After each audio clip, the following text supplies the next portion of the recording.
These are the jicamas that I boiled. They had boiled first. I let them out longer than I expected, but yeah, I still got them fried. You know what I'm saying?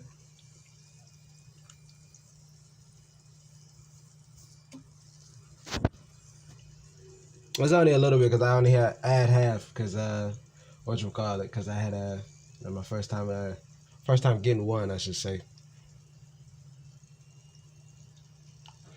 But yeah, I just wanted to show y'all too. It's kind of, I kind of see how it got that little crunchy texture or whatnot. Clearly it's gonna be hot right now because I had a little piece of a little bit of it. And I think it was kind of like crunchy, but I do know with this, I think mostly because it's a little bit dense, it's gotta cook more. Maybe that's what I feel like because I thought it would been fried. Because I remember I've had cassava or yuca root, as some people know it as.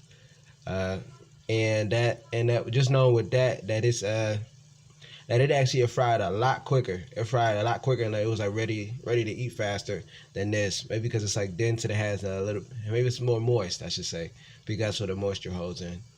But like I said, I did have it out beforehand.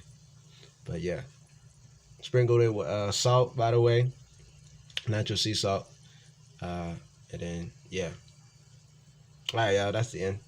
Y'all check the links in the description. Like, comment, subscribe, share, hit the bell notification. Daily uploads.